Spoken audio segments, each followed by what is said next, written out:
오늘은 성경적 교회 12번째고요. 피차 복종하라는 제목으로 함께 말씀을 나눕니다. 교회 에클레시아라는 것은 예수 그리스도를 믿음으로 고백한 성도들이 모여있는 그 모임을 우리가 교회라고 얘기합니다. 그래서 교회는 기본적으로 성령 충만한 사람들이 모여 있어야지 건강하게 되어집니다. 왜냐하면 그 성령님께서 하나님의 일을 아시고 그리고 그 하나님의 일을 이루어 가시기 때문입니다. 그래서 우리가 구할 것은 날마다 성령 충만하기를 구하는 것입니다. 그래서 지난주에 우리가 성령 충만하기 위해서는 무엇을 해야 된다 그랬어요? 성령 충만하기 위해서는 기도해야 된다 그랬어요. 기도. 기도. 그래서 제가 부탁을 드렸습니다. 하루에 정말 최소한 하루에 한 시간씩 좀 기도하십시오라고 부탁을 드렸습니다. 여러분 실천하고 계시죠? 그럴 줄 믿습니다. 여러분 기도 우리가 했으면 좋겠습니다. 왜냐하면 우리가 우리의 몸을 유지하기 위해서 건강하기 위해서는 하루에 3끼를 먹고 그리고 꼬박꼬박 잠을 자고 휴식을 취하고 그렇게 합니다. 그런데 우리의 영혼을 위해서 우리는 하나님의 말씀을 먹어야 되고 그리고 하나님과 계속해서 대화를 통해서 하나님과 교제해야 되는데 우리가 그것을 하지 못하면 우리의 영혼은 계속 시름시름 앓게 되어집니다. 사랑하는 여러분, 우리가 기도함으로 성령 충만하기를 원합니다. 그래서 성령 충만은 기도함으로 우리가 성령 충만하게 되어져요. 그런데 지난주에 말씀을 나누기로 그럼 그 성령 충만한 것을 계속해서 우리가 유지하기 위해서는 무엇을 해야 될 것인가 라는 것을 함께 나눴습니다. 첫 번째는 우리는 하나님 앞에 예배함으로 성령 충만을 유지할 수 있습니다. 날마다 하나님 앞에 나가가지고 하나님 앞에 내 삶을 드려 그 예배를 하나님께 드리는 것입니다. 그러니까 공적인 예배뿐만 아니라 하나님 앞에 내 삶을 드리는 그 예배가 살아있어야 된다는 것이죠. 그래서 날마다 예배하는 자는요 성령 충만하게 되어져 있어요. 또 두 번째는요, 모든 상황에서 우리가 감사해야 된다라고 말씀을 나눴습니다. 우리는 하나님께서 내 모든 삶의 주인 되시고 그 주인 되신 하나님께서 내 모든 상황 속에서 일하고 계심을 믿음으로 내가 어떠한 상황에 있든지 감사해야 된다. 그래서 그 감사가 우리가 성령 충만을 유지할 수 있는 방법이다라고 나눴습니다. 세 번째는요, 우리가 서로 복종해야 된다. 피차 복종하라라고 이렇게 나눴습니다.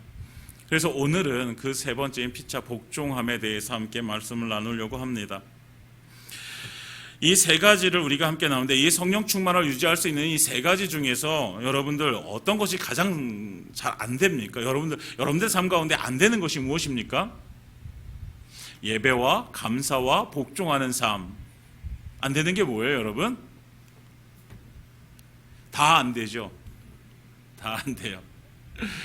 그런데 생각해보면 다 안 되는 건 아니고요. 우리가 우리의 한계 때문에 때때로 우리는 애쓰면서 살아가요. 하나님을 예배하는 자리에 우리가 서길 애쓰고 하나님 앞에 감사하길 애쓰면서 우리는 살아갑니다. 그런데 그 중에서 우리가 때때로 좀 소홀하게 여기면서 애쓰지 못하는 부분이 뭐냐면 바로 피차 복종하는 삶입니다. 그러니까 인간관계 속에서 서로가 서로에게 복종하는 삶을 살아가는 것, 이것이 뭐 성령 충만과 무슨 관계가 있어 라고 이렇게 생각할지 모릅니다. 그런데 한번 다 잘 생각해 보면 우리가 서로 피차 복종하지 못하는 것 가운데서 인간관계가 깨어지는 것 때문에 우리가 얼마나 우리의 영혼에 상처가 되어지고 우리의 영혼이 힘들어지는지 모릅니다. 가령 그런 거지요. 만약에 예배를 앞두고 있는데 오늘 만약에 수요 예배를 앞두고 있는데 집에서 부부 사이에 싸움이 벌어졌어요. 그럼 막 이제 서로 싸우고 나서 이제 예배 시간이 돼서 예배 시간 됐네? 교회 가야지. 교회를 와요. 그러면 앉아 있는데 그 예배가 제대로 드려지겠습니까, 여러분? 사실 그게 쉽지 않잖아요. 그러니까 우리가 인간관계 속에서 피차 복종하는 삶을 통해서 우리가 성령 충만을 유지한다라는 것은요, 하나님께서도 그 인간관계가 너무나 중요하기 때문에, 그래서 그 삶 가운데 관계 속에서 오는 그 큰 힘듦과 어려움들이 있기 때문에 하나님께서 오늘 우리에게 특별히 많은 짐을 할애해 가지고 우리에게 말씀해 주시는 것을 우리는 보게 되어집니다. 우리의 영혼은 우리의 영혼이 따로 존재하는 것이 아니라 우리와 육과 영혼이 함께 존재하기 때문에 우리는 그것이 이제 우리가 우리의 삶이 되어지는 것입니다. 그렇기 때문에 우리의 어떤 인간관계 이것과 우리의 영혼이 잘 되는 것과 서로 분리시킬 수가 없는 거죠. 그래서 오늘은 이제 복종하는 삶. 그래서 21절에 그리스도를 경외함으로 피차 복종하라라고 말씀하시면서 22절에 이제 우리가 이제 부부 사이에 어떻게 복종할 것인가를 이렇게 말씀하고 계시죠. 복종하다라는 단어는 지난주에도 말씀드린 히포타소라고 해서 밑에 두다, 종속되다, 굴복하다라는 이 단어예요. 그러니까 기본적으로 굴복하다, 종속되다 이런 단어, 많은 사람들이 별로 좋아하지 않는 단어죠. 세상에서는요, 이 복종이란 단어가 내가 어떤 열등한 존재라고 이렇게 생각하게 만드는 거예요.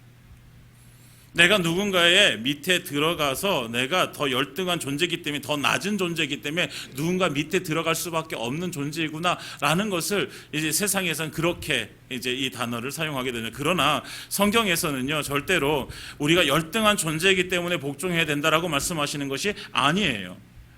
하나님께서는요, 우리를 이 성경에서는 하나님께서 인간은 모든 사람들이 다 평등한 존재로 하나님께서 만드셨어요. 동등한 존재예요. 남자나 여자나 나이가 많거나 적거나 모두 다 똑같이 하나의 인격적인 존재로 하나님께서 말씀하시고, 그리고 그 인격 자체가 하나님께서 지으신 작품이라고 말씀하고 계시기 때문에 모두가 다 동등한 거예요. 그럼에도 불구하고 하나님께서는 그 가운데서, 그 동등함 속에서 무엇을 세우냐? 질서를 세워가시는 거죠. 그래서 이 인간관계가 필요한 것은 하나님의 질서를 유지하기 위해서 인간관계가 필요한 거예요.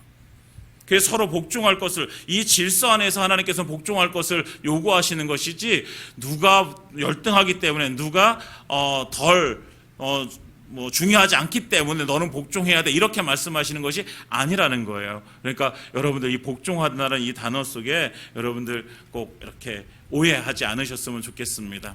그래서 예수님께서도요, 철저하게 복종하는 삶을 사세요. 빌립보서 2장 5절부터 8절까지 우리가 말씀이 있는데 한번 읽어보도록 하겠습니다. 5절부터 8절까지. 5절 시작. 너희 안에 이 마음을 품으라. 곧 그리스도 예수의 마음이니 그는 근본 하나님의 본체시나 하나님과 동등됨을 취할 것으로 여기지 아니하시고 오히려 자기를 비워 종의 형체를 가지사 사람들과 같이 되셨고 사람의 모양으로 나타나사 자기를 낮추시고 죽기까지 복종하셨으니 곧 십자가에 죽으심이라. 아멘. 예수님께서도요, 말씀에 그렇게 말씀하고 계세요. 근본은 하나님의 본체시나 하나님과 동등됨을 취할 것으로 여기지 아니하시고 죽기까지 복종하셔서 그 십자가에 죽으셨다라고 이렇게 말씀하십니다. 하나님이신 예수님께서, 그 삼위의 하나님이신 그 예수님께서 복종하심으로 죽기까지 하셨다라는 거예요. 그러니까 예수님께서도 그렇게 복종하셨어요. 예수님이 열등한 존재이기 때문에, 예수님께 더 낮은 존재이기 때문에 아니에요. 네. 똑같은 그 삼위 안에 하나님이신데, 그러나 그 성부 하나님의 계획을 이루시기 위해서, 그 구원의 계획을 이루시기 위해서 예수님은 십자가에 달려 죽으시는 그 복종을 하셔야만 했던 거죠. 그래서 예수님께서도 그렇게 복종하셨는데, 그렇다고 한다면 우리도 그렇게 복종하는 것이 마땅하다라고 우리는 말할 수 있습니다. 그래서 오늘 첫 번째 부부 사이에 복종하는 것. 사실은 부부 사이가 가장 친밀하지만 제일 멀어질 수 있는 관계잖아요. 그렇죠? 부부 사이에 몇 촌이에요? 촌수가 없잖아요. 그러니까 헤어지면 뭐라는 거예요? 남이에요, 남. 그러니까 헤어지지 말고 건강하게 오래오래 잘 사시기 바랍니다.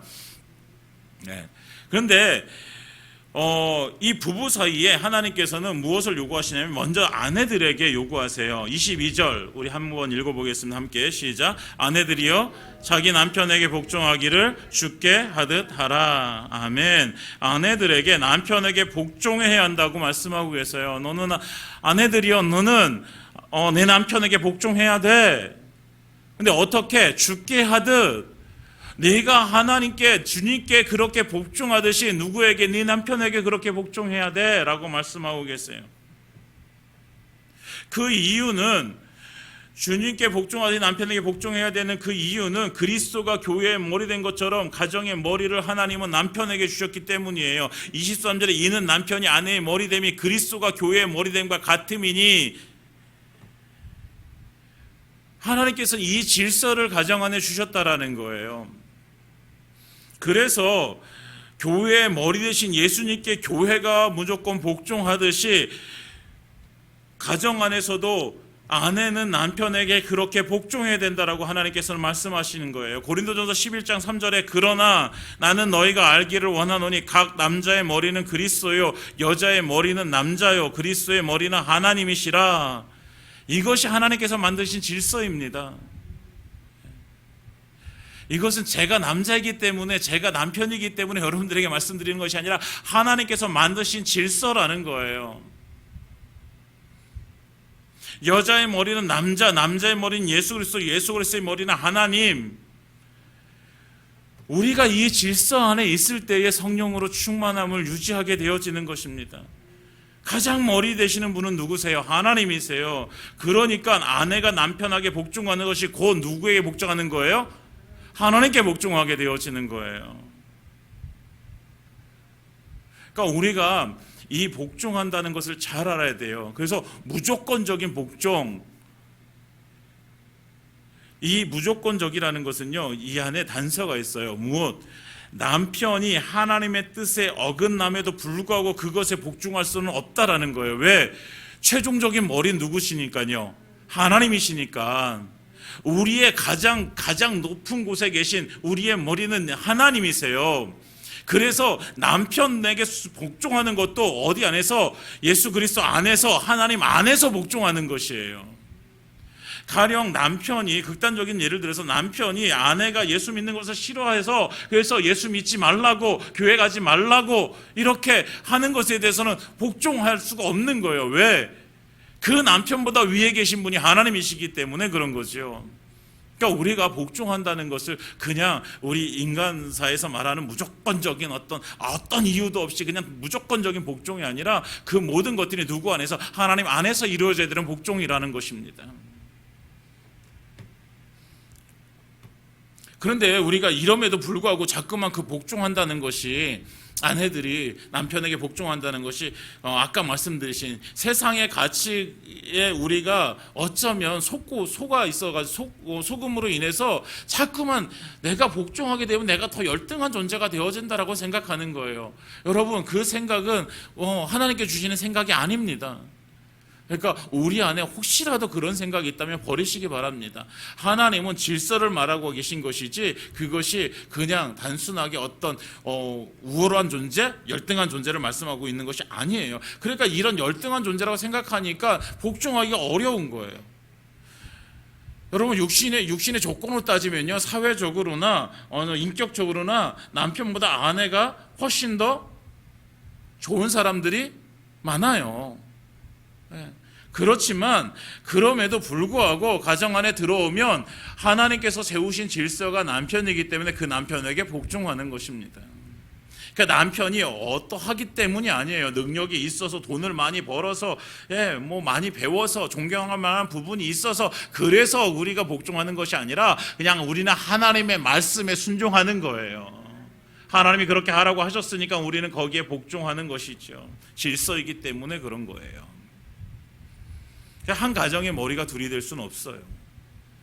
어떤 공동체든, 교회도 마찬가지로 머리가 둘이 될 수 없어요. 우리의 신앙생활 속에서도요, 우리의 그 신앙의 축이요, 두 개가 될 수가 없는 거예요. 하나님과 세상 사이에서 우리는요 갈등하면 안 되는 거예요. 왜? 이 둘을 우리는 머리로 삼을 수가 없어요. 우리의 머리는 뭐예요? 우리 하나님이 우리의 머리예요. 예. 우리가 이 세상을 따라가게 되어지면 우리는 벌써 그 질서가 파괴가 되어지는 것입니다. 그럼 절대로 우리가 성령 충만할 수가 없는 것이죠. 사랑하는 여러분, 아내들에게 말씀하고 있는 남편에게 복종하는 것이 하나님이 세우신 질서입니다. 그래서 우리는 복종해야 됩니다. 사랑하는 여러분, 복종하시는 아내들 되시기 바랍니다. 이것이 성령 충만함을 유지하는 비밀입니다. 그러면 남편들에게도 말씀해 주고 계십니다. 남편들에게 아내를 사랑하라고 하십니다. 어떻게 말씀하십니까? 25절 남편들아 아내 사랑하기를 그리스도께서 교회를 사랑하시고 그 교회를 위하여 자신을 주심같이 하라라고 말씀하고 있습니다. 아내를 사랑하는데 어떻게? 예수님께서 교회를 사랑해서 자기 몸을 십자가에 달려 죽기까지 사랑하신 것처럼 너도 그렇게 아내를 사랑하라. 이것이 복종하는 거예요. 그러니까 복종하는 형태가 서로 좀 다르지만 모양은 다르지만 똑같이 이것이 피차 복종하는 삶이라는 것이죠. 그래서 27절에 보면 이렇게 말씀하세요. 자기 앞에 영광스러운 교회를 세우사 티나 주름 잡힌 것이나 이런 것들이 없이 거룩하고 흠이 없게 하려 하심이라. 결국 이 말씀은요, 이 남편과 아내에 대한 말씀은 결국 이것이 그러니까 인간관계 속에서 남편과 아내뿐만 아니라 이 32절에 보면 이 비밀이 크도다 나는 그리스도와 교회에 대하여 말하노라. 이것이 바로 그리스도와 교회의 관계라는 거예요.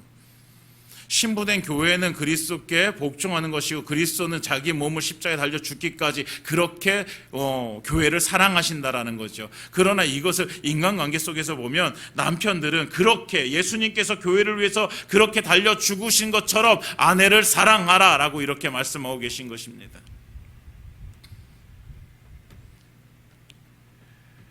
그러니까 아내들이 복종한다고 해서 남편들이 아내 위에 군림할 수가 없는 거예요. 군림하면 안 되는 거예요. 그러니까 우리나라에 가장 그런 어떤 피해 의식들이 있는데 그것이 뭐냐면 옛날에 가부장적인 제도 때문에 그래요.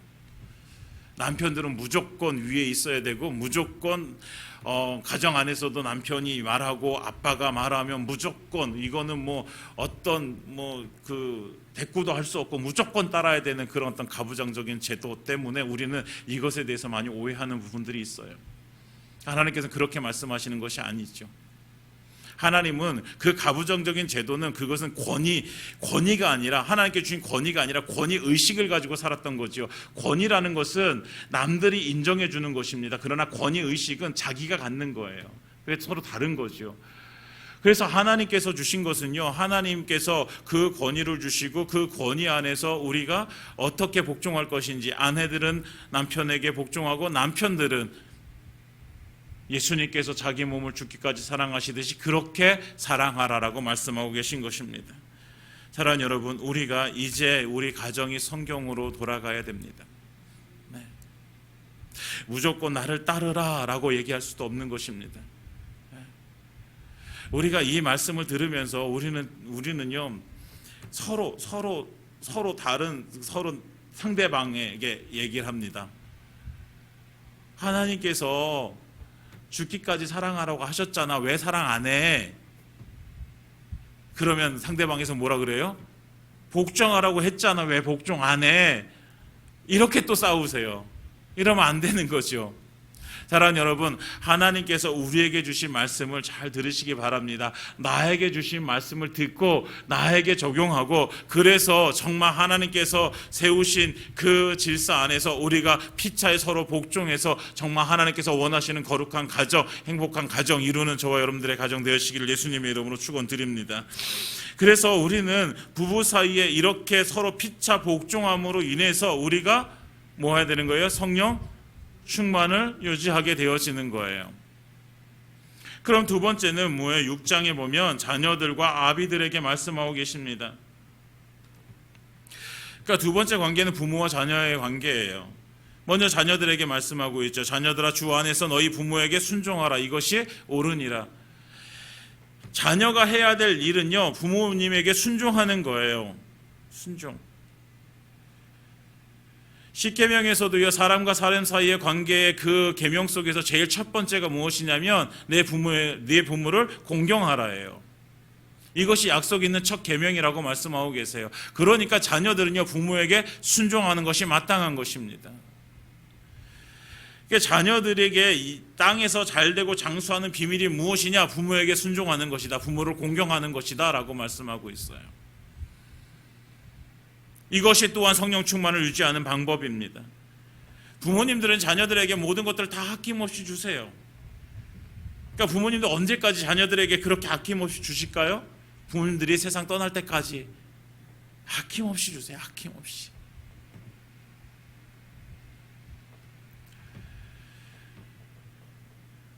고생 하시면서 막 부모님들이 돈을 버세요. 그래서 그냥 지금까지 많이 버셨으면 이제는 좀 쓰고 사세요. 그래도 안 된대요.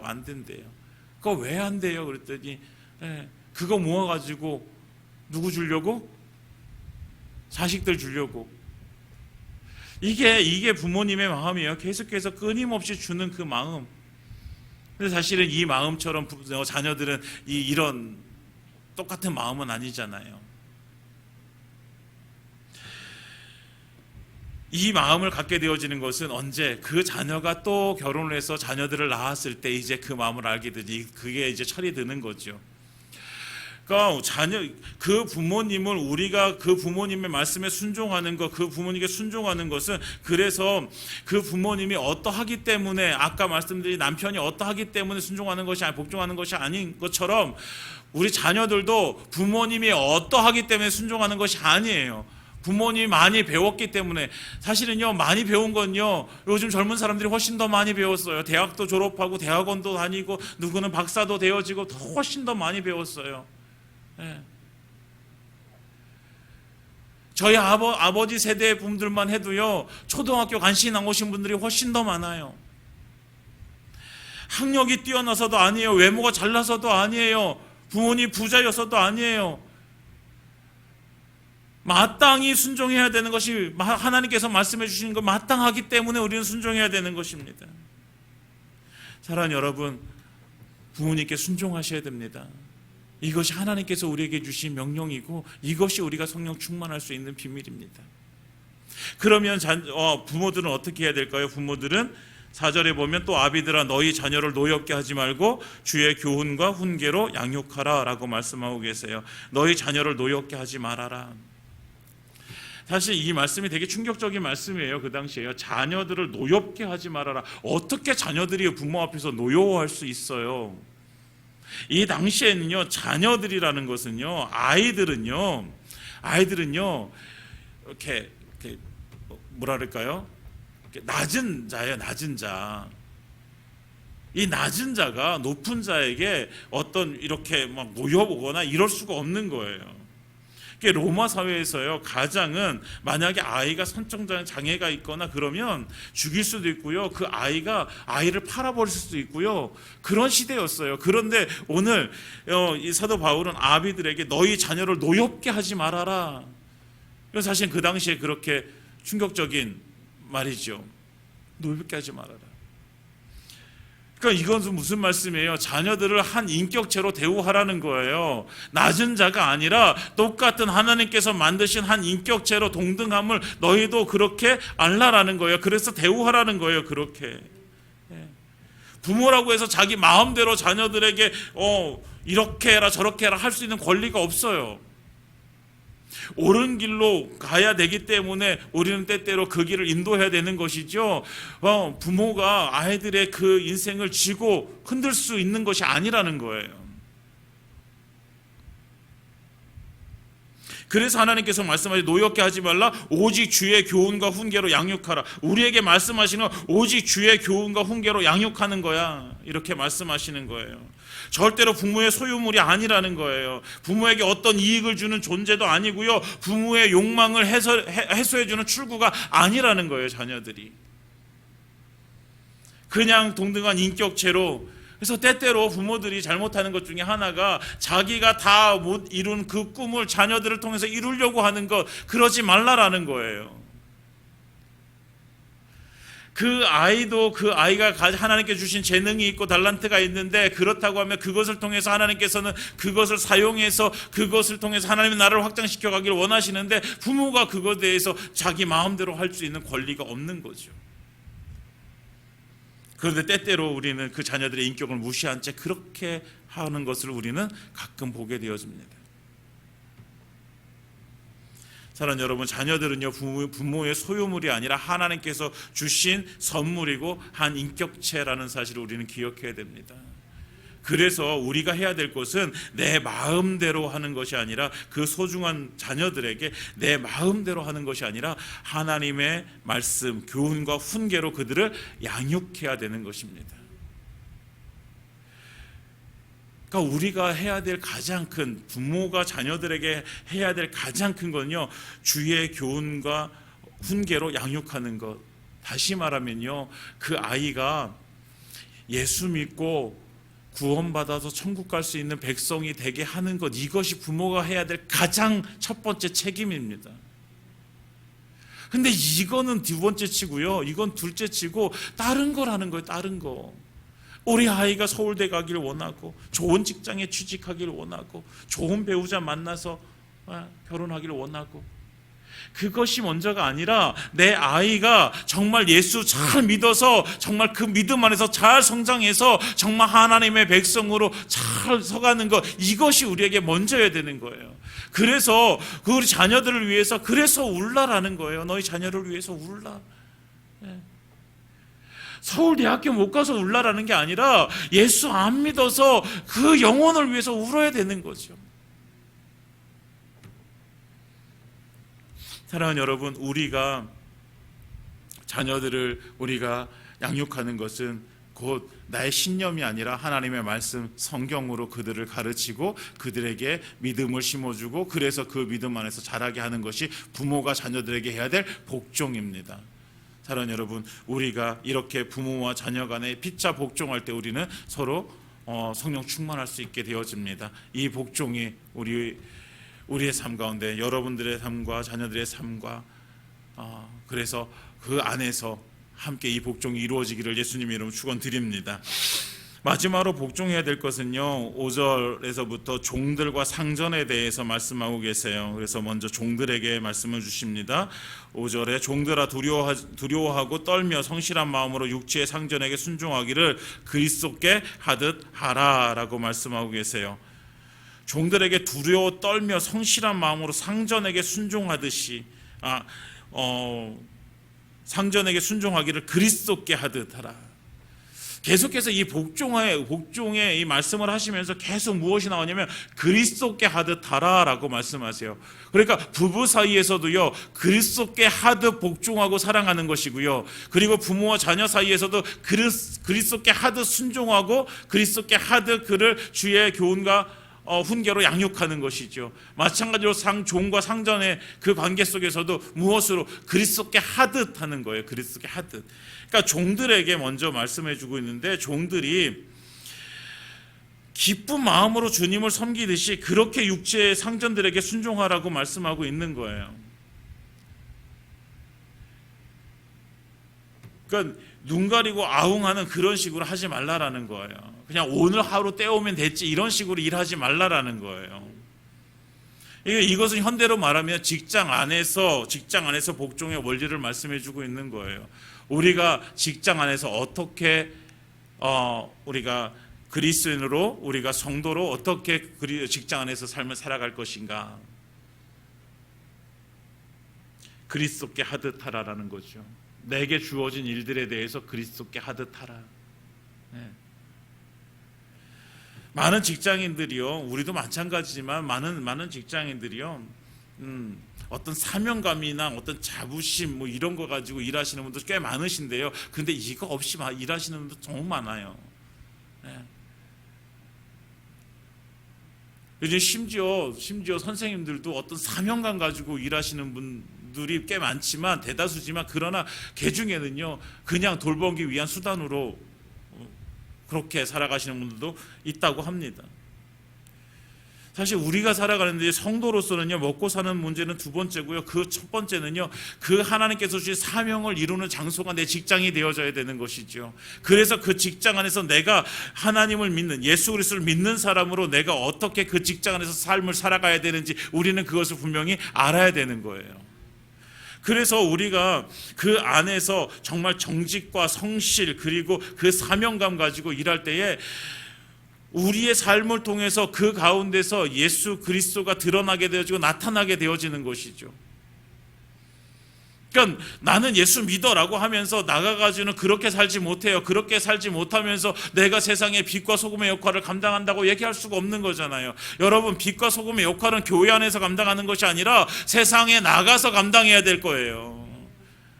그러니까 우리가 그 안에서 우리가 어떻게 내게 주어진 일에서 내가 그냥 오늘 하루 때우는 것이 아니라 내가 주님께 하듯 내가 그리스도께 하듯 그렇게 내 삶을 주님께 드리는 것, 이것이 바로 직장 안에서 우리가 삶을 살아가야 될, 오늘은 그것을 종들에게 주시는 교훈이라고. 그래서 우리가 그 삶을 살아갈 때 우리가 성령 충만을 유지할 수 있다라고 말씀하고 있습니다. 또한 상전들에게는 종에게 위협하는 것을 그치라고 말씀하고 있습니다. 9절에 상전들아 너희도 그들에게 이와 같이 하고 위협을 그치라. 그 당시에 상전들은요, 종은 인간 대접을 받지 못했던 사람들이잖아요. 그냥 막 어떤 팔아먹기도 하고 자기 마음대로 할 수 있는 그런 존재였다고요. 그러나 하나님께서는 그들에게 위협하는 것을 그치라. 왜냐하면 그들과 너희의 상전이 하늘에 계시고 그에게는 사람을 외모로 취하는 일이 없는 줄 알미라 라고 말씀하고 계세요. 그러니까 하나님 앞에 서면 주인이나 종이나 똑같다는 거예요. 하나의 그냥 인격체이지 하나님께서는 그들 가운데 어떤 높낮이를 하나님께서는 구분하지 않으신다라는 거예요. 그래서 너희가 상전들아, 너희가 믿음이 있다면, 너희가 믿음에 거하고 있다, 너희가 성령 충만하다면 너희 종들에 대해서 위협하는 것을 그쳐야 된다. 그들도 한 인격체로 너희가 대우해줘야 된다라고 말씀하시는 거죠. 이것이 우리에게 주신 하나님의 말씀이고 이것이 우리가 성령 충만을 유지할 수 있는 피차 복종하는 방법입니다. 그런데 우리가 이것에 대해서 많이 신경을 안 쓰고 살아가는 거예요. 피차 복종하는 것. 사랑하는 여러분, 부부 사이에, 또 부모와 자녀 사이에, 그리고 우리가 종과 상전 사이에 하나님께서는 분명하게 이 피차 복종할 것을 말씀하고 계십니다. 중요한 것은 모든 것 안에, 이 복종은 어디 안에서 주께 하듯 함에서 드러나게 되어지는 것입니다. 사랑하는 여러분, 우리의 삶이 모든 것들이 주님께 하듯 그렇게 복종하고 순종하고 사랑하고 그렇게 주님 앞에 드려지기를 예수님의 이름으로 축원드립니다.